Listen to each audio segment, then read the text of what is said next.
أعوذ بالله السميع العليم من الشيطان الرجيم بسم الله الرحمن الرحيم والصلاة والسلام على رسول الله صلى الله عليه وسلم. Au nom d'Allah, le tout miséricordieux, le très miséricordieux. Paix et salut sur le prophète, sur le noble prophète Mohammed ibn Abdullah, ainsi que sa famille, ses nobles disciples, ainsi que tous ceux qui le suivent jusqu'au jour de la résurrection. Nous demandons à Allah subhanahu wa ta'ala la protection contre Satan le lapidé. Chers frères et sœurs en islam, je vous salue avec la meilleure des salutations qui est la salutation de l'islam. Assalamu alaikum wa rahmatullahi ta'ala wa barakatuh. Nous remercions Allah subhanahu wa ta'ala, nous le louons et demandons sa bénédiction et paix sur le noble prophète Mohammed sallallahu alayhi wa sallam, qui est le sceau des prophètes. Chers frères et sœurs en islam, nous allons aujourd'hui aborder la 10e leçon de Salat wa Zakat. Nous nous sommes arrêtés dernièrement lors de la 9e leçon sur la sourate 58, la sourate Mujadala, la discussion. Nous avions détaillé les versets 12 et 13. Nous avions aussi parlé de Sayyidina Ali radiyallahu anhu, qui a dit que concernant l'ordre de donner la zakat, avant de concerter le prophète sallallahu alayhi wa sallam, il a été le premier et le dernier à pratiquer cet ordre. Donc lui, chacun de ses dinars a été multiplié par 10, et il est le seul, il a pu se vanter d'être le seul à avoir bénéficié de ce bienfait. Chers frères et sœurs en islam, dans nos durus précédents, donc dans nos leçons précédentes, nous avons intégré beaucoup de cours différents. Par exemple, nous avons abordé la sourate Baqara, donc c'est-à-dire la sourate la vache, jusqu'à Al-A'raf. Et nous l'avons lu et récité avec l'accent africain. Ensuite, nous avons fait la lecture du Coran de sourate Rum jusqu'à la sourate Fatir, c'est-à-dire juste avant la sourate Yasin. Nous avons également à ce jour intégré la lecture du Coran avec le Juz Amma, le Juz Tabarak également, ainsi que le Juz Mujadala, c'est-à-dire Qad Sami'a Allah. Puis, nous avons vu également de la sourate Al-Fatiha jusqu'à la sourate Al-A'raf. Tout ceci a été fait avec l'accent africain pour proposer un changement. Tout ceci, nous l'espérons, vous sera et nous sera profitable. Tout ceci a été fait pour Allah subhanahu wa ta'ala, qu'il nous donne le paradis et nous préserve de l'enfer. Amin. De plus, ceci a été fait pour tous les musulmans, car en écoutant le Coran, Allah ta'ala nous donne aussi beaucoup de récompenses. Donc celui qui récite le Coran a beaucoup de récompenses, de même que celui qui écoute aura beaucoup de récompenses. La lecture du Coran, chers frères et sœurs en islam, est quelque chose de majeur. Et c'est Allah qui facilite à qui il veut. Allah Ta'ala nous pardonnera sur les erreurs dans la lecture du Coran si nous avons fait notre effort. Nous avons aussi intégré l'apprentissage du Coran en français et en djoula, de la sourate Fatiha, ensuite de la sourate Al-Asr jusqu'à la sourate Nas. Donc nous invitons vivement tous ceux qui ont le besoin de corriger, d'utiliser cet apprentissage pour se corriger. Nous faisons aussi l'interprétation des rêves et nous allons continuer tant que Allah subhanahu wa ta'ala nous le facilitera et nous donnera vie. Bi'idnillah. Tout ceci a été fait en français, en arabe et en langue djoula, la langue bambara de l'Afrique de l'Ouest. Et tout cela se trouve sur la chaîne Voici ma voix. Nous demandons à Allah subhanahu wa ta'ala de nous garantir la sincérité. Nous demandons aux frères et sœurs de ne pas nous commenter. Et c'est pourquoi nous avons supprimé les commentaires des vidéos. Nous préférons être commentés par Allah subhanahu wa ta'ala et les anges. Voilà le meilleur des commentaires. Ceci va durer alors que les commentaires de ce bas monde ne vont devenir que poussière. Reprenons donc notre 10e séance de Salat wa Zakat, que Allah nous aide et nous donne la bonne compréhension. Amin. Si vous voyez que nous parlons plus de la prière que de la Zakat, c'est parce que la prière est plus âgée, arrive avant la Zakat. Mais prochainement, bien entendu, la Zakat sera approfondie comme la Salat a été approfondie. Chers frères et sœurs en islam, aujourd'hui nous allons parler de la sourate 65, c'est-à-dire la sourate At-Talaq, le divorce, à travers le verset 6 et 7, où Allah subhanahu wa ta'ala nous dit وَإِن كُنَّ أُولَاتِ حَمْلٍ فَأَنفِقُوا عَلَيْهِنَّ حَتَّى يَضَعْنَ حَمْلَهُنَّ فإن أرضعن لكم فآتوهن أجورهن وأتمروا بينكم بمعروف وإن تعاثرتم فسترضع له أخرى. Donc ici Allah subhanahu wa ta'ala nous dit, et si elles sont enceintes, pourvoyez à leurs besoins jusqu'à ce qu'elles aient accouché. Puis si elles allaitent, donc l'enfant né de vous, donnez-leur leur salaire et concertez-vous à ce sujet de façon convenable. Et si vous rencontrez des difficultés réciproques, alors une autre allaitera pour lui. Nous allons Inch'Allah détailler tout cela. Allah subhanahu wa ta'ala nous donne ici des règles en cas de divorce. Il faut d'abord attendre les 3 mois, c'est-à-dire les 3 cycles de menstrues. Pendant ce temps, après avoir prononcé le divorce, donc la femme, elle attend 3 mois à la maison de son mari. Et son mari la prend en charge pendant toute cette période. Il lui donne la nourriture, il la loge et la traite convenablement. Donc quand l'homme a divorcé sa femme, c'est-à-dire qu'il a prononcé le divorce et que les 3 mois sont en cours, donc comme nous l'avons dit, cette période d'attente peut être aussi appelée comme une période de séparation de corps. Donc l'homme a prononcé le divorce, mais la femme est toujours à la maison jusqu'à ce que les 3 cycles de menstrues soient passés. Donc s'il y a bien eu les 3 cycles de menstrues, alors le divorce maintenant va devenir effectif. À ce moment-là, il y aura eu le divorce. Mais nous allons expliquer pourquoi et comment. C'est-à-dire que si dans cette période complète de 3 mois, que ce soit 30 jours, ou bien que ce soit 29 jours, ou bien que ce soit 28 jours, si l'homme ne l'a pas touché après les 3 cycles, ou bien les 3 mois, alors là, le divorce va devenir effectif. Mais si l'homme l'a touché, et ici on parle de rapport sexuel, même si c'est 1 jour avant la fin de ces 3 mois, alors là, le divorce ici est annulé, c'est-à-dire qu'il n'est pas effectif. Voici des lois et des règles du divorce.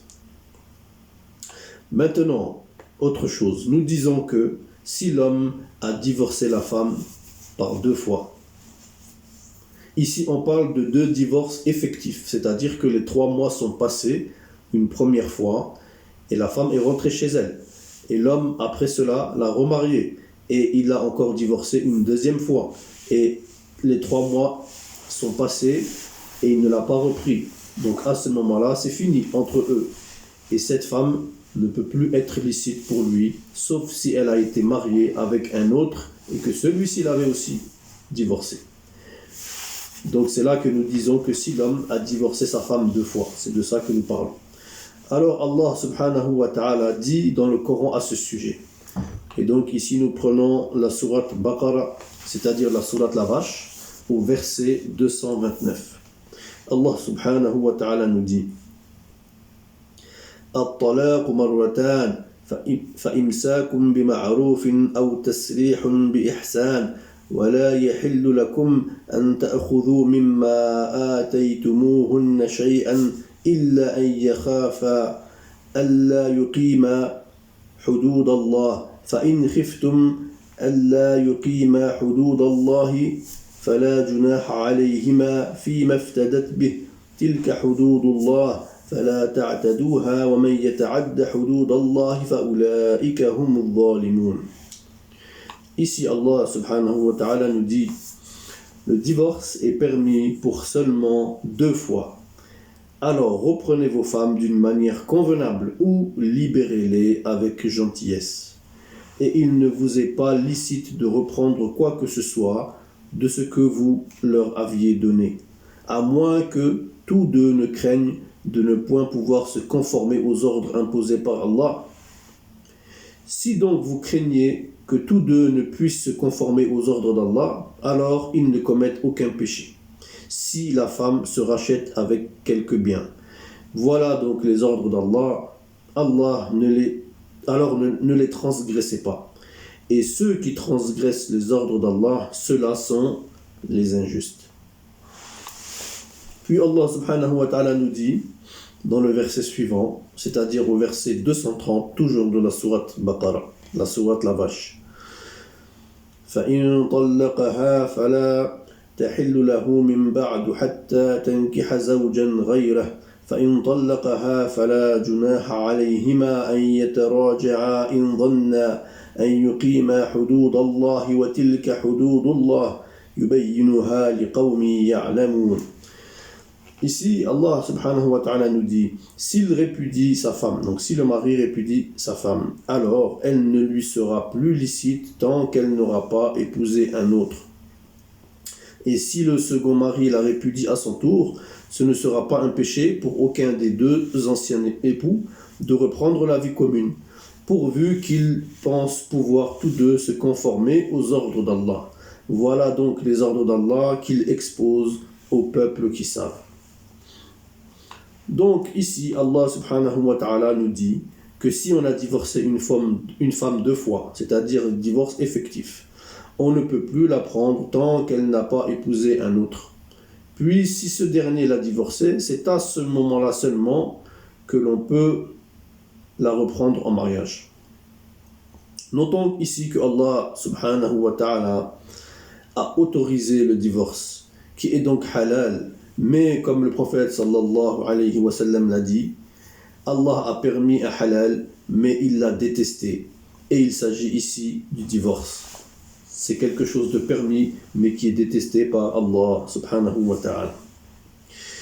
Allah subhanahu wa ta'ala nous dit aussi que si on divorce une femme et on voit que cette femme est enceinte, alors cette femme-là n'est pas divorcée jusqu'à l'accouchement.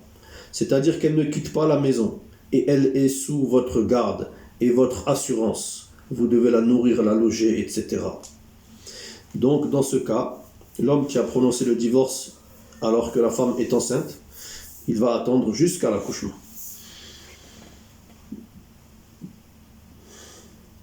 Lorsque la femme a accouché, dans ce cas, il faut appeler les gens de science et les témoins du mariage afin de fixer les règles du divorce. Donc, c'est-à-dire que le divorce prononcé de la femme enceinte sera effectif qu'à partir de cet accouchement. Bien sûr, s'il y a eu un rapport sexuel avant l'accouchement, donc là, non, le divorce n'est plus effectif, c'est terminé. Chers frères et sœurs en islam, Allah subhanahu wa ta'ala nous dit وَإِن كُنَّ أُولَاتِ حَمْلٍ فَأَنْفِقُوا عَلَيْهِنَّ حَتَّى يَضَعْنَ حَمْلَهُنَّ. Toujours dans la sourate Talaq, le divorce. Et si elles sont enceintes, pourvoyez à leurs besoins jusqu'à ce qu'elles aient accouché. C'est ce que nous venons de dire juste avant. Et donc c'est le verset qui l'illustre. Donc on dépense pour elle et son enfant, c'est-à-dire l'enfant qui est dans le ventre. Ça veut dire tout ce dont elle a besoin jusqu'à l'accouchement, on s'occupe de cela. Ensuite, si vous avez appelé les savants, les témoins, et que la femme doit allaiter l'enfant, donc vous jugez le prix d'allaitement de l'enfant jusqu'aux 2 ans que Allah a cité dans le Coran. C'est à partir de là que l'on va discuter de ça. Allah subhanahu wa ta'ala nous dit dans le Coran, toujours sourate Baqara, maintenant au verset 233. وَالْوَالِدَاتُ يُرْضِعْنَ أَوْلَادَهُنَّ حَوْلَيْنِ كَامِلَيْنِ لِمَنْ أَرَادَ أَنْ يُتِمَّ الرَّضَاعَةَ وَعَلَى الْمَوْلُودِ لَهُ رِزْقُهُنَّ وَكِسْوَتُهُنَّ بِالْمَعْرُوفِ لا تكلف نفس إلا وسعها لا تضار والدة بوالدها ولا مولود له بولده وعلى الوارث مثل ذلك فإن أراد فصالا عن تراض منهما وتشاور فلا جناح عليهما وإن أردتم أن تسترضعوا أولادكم فلا جناح عليكم إذا سلمتم ما آتيتم بالمعروف واتقوا الله واعلموا أن الله بما تعملون بصير. Ici, Allah subhanahu wa ta'ala nous dit, et les mères donc doivent allaiter, donc les mères mariées ou bien divorcées doivent allaiter leur nouveau-né 2 ans complets. Cette prescription concerne les mères qui veulent donner un allaitement complet. Alors au père de l'enfant de les nourrir, de vêtir de manière convenable. Nul ne doit supporter plus que ses moyens. La mère n'a pas à subir de dommages à cause de son enfant, ni le père à cause de son enfant. Même obligation pour l'héritier. Et si après s'être consultés, tous deux tombent d'accord pour décider le sevrage, alors les deux ne commettent aucun péché.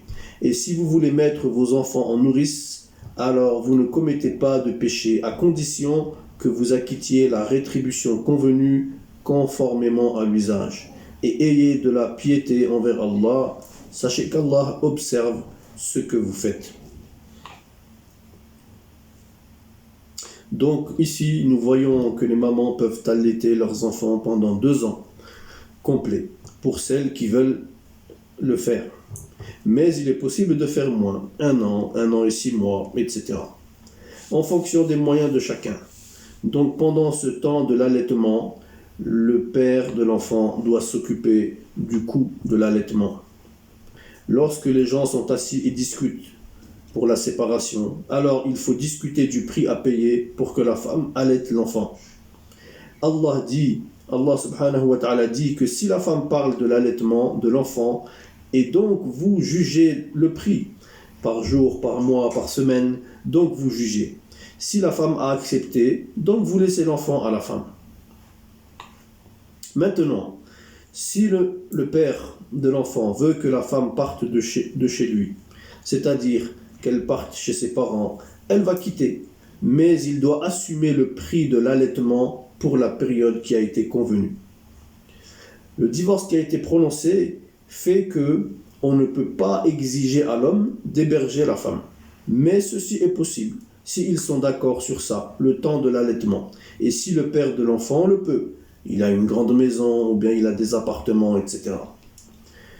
Maintenant, si c'est la femme qui veut partir d'elle-même et prendre un appartement et allaiter son enfant ailleurs, le père de l'enfant doit payer l'allaitement seulement et il n'a pas à assumer le loyer de la femme, sauf s'il veut le faire de manière volontaire.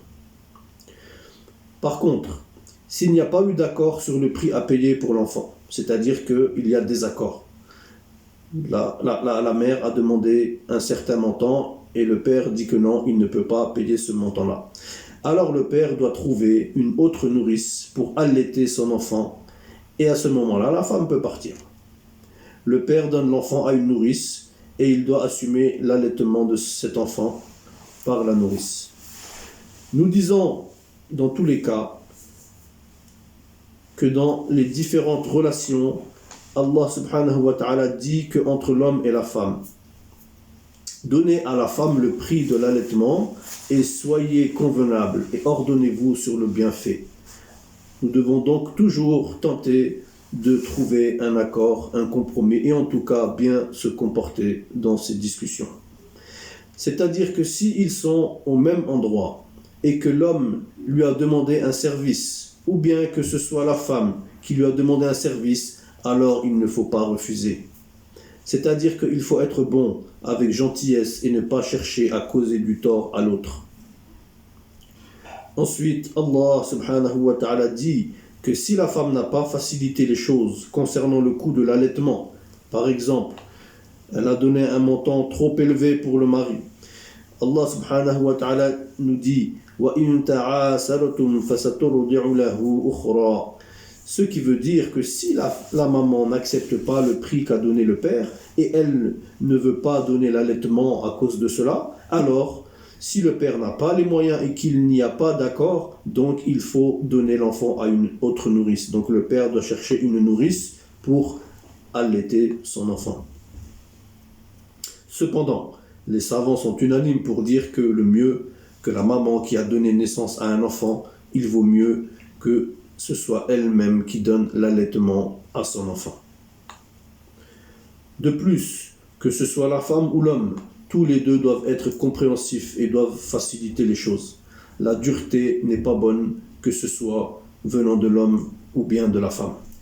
Au contraire, ils doivent toujours se concerter sur le futur et l'éducation de l'enfant. D'autre part, l'homme peut rendre service à la femme en lui achetant ce dont elle a besoin, et la femme aussi peut lui rendre service s'il a demandé quelque chose. Chers frères et sœurs en islam, si la femme a refusé de donner le sein à son enfant et que l'enfant sera chez une nourrice, donc Allah dit que la question de l'allaitement est close ici, car on a trouvé une solution. Allah dit que ceux qui ont les moyens donnent et ne jouent pas à l'avarice. C'est-à-dire qu'un homme qui a les moyens de nourrir son enfant, si la femme a demandé une somme qui est un peu élevée, mais que l'homme a vraiment les moyens, il ne doit pas être avare. Il doit donc financer, même si la femme a demandé un montant qui est un peu élevé. De plus, ceci est valable pendant la période de l'allaitement. Ensuite, Allah subhanahu wa ta'ala nous dit وَمَنْ قُدِرَ عَلَيْهِ رِزْقُهُ فَلْيُنْفِقْ مِمَّا آتَاهُ اللَّهُ. Donc celui qui a les moyens limités, il va faire en fonction de ce qu'Allah lui a donné. Donc il finance en fonction de ses moyens. Allah ne force pas quelqu'un de donner ce qu'il n'a pas. Allah nous dit لا يكلف الله نفسا إلا ما آتاها سيجعل الله بعد عسر يسرا. Allah ne force pas une âme au-delà de ce qu'il lui a donné, et Allah amènera certes la facilité après la difficulté.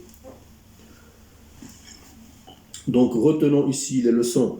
Si aujourd'hui vous détestez un mari parce qu'il n'a pas les moyens, sachez que Allah demain peut changer la situation. De plus, si aujourd'hui vous laissez une femme ou bien vous détestez une femme parce que vous estimez qu'elle n'est pas bien, qu'elle est malade ou qu'elle est vilaine, sachez que Allah peut changer aussi la situation et qu'elle peut devenir meilleure qu'avant. Chers frères et sœurs en islam, ce sont des versets et des détails très importants et voilà pourquoi nous ne pouvons pas les passer trop rapidement. Ce sont également des situations qui sont souvent rencontrées. Le financement dont nous avons parlé se trouve également dans le thème de Salat wa Zakat.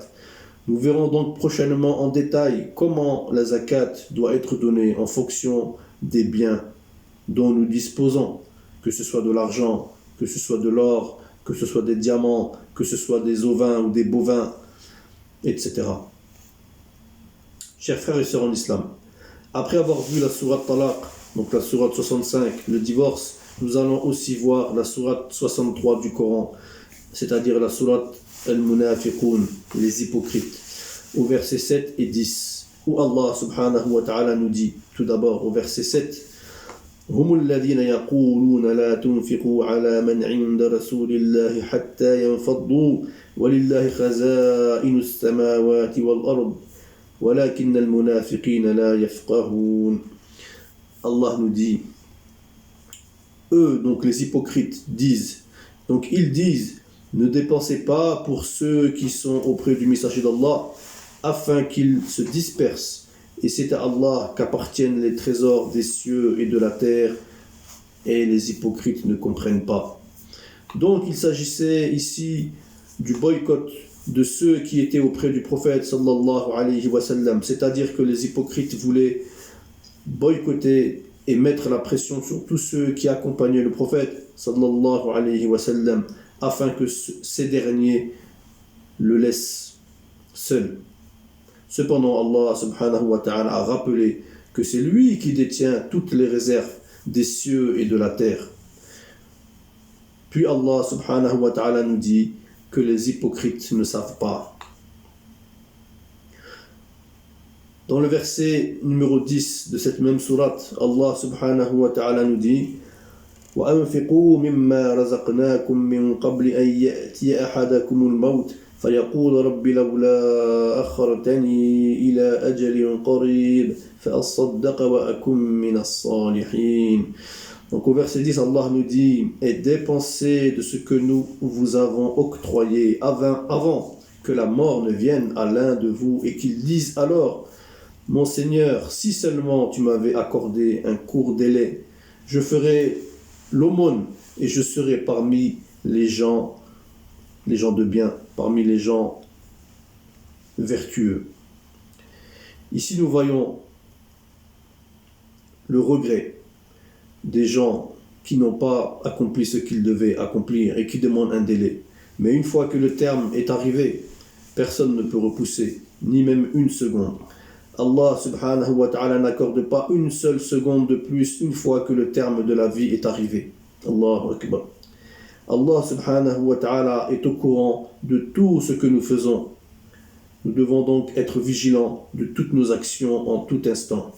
Voilà ce que nous pouvions voir, chers frères et sœurs en islam, sur ce sujet. Nous demandons à Allah subhanahu wa ta'ala de nous donner la bonne compréhension. Nous demandons à Allah subhanahu wa ta'ala de nous guider. Toute erreur vient de nous-mêmes et c'est Allah subhanahu wa ta'ala le tout sachant et le sage. Nous terminons ici donc la 10e leçon de Salat wa Zakat et nous vous donnons rendez-vous pour la prochaine leçon sur Salat wa Zakat. وصلى الله على رسول الكريم وعلى آله وصحبه وسلم تسليما كثيرا. السلام عليكم ورحمة الله تعالى وبركاته.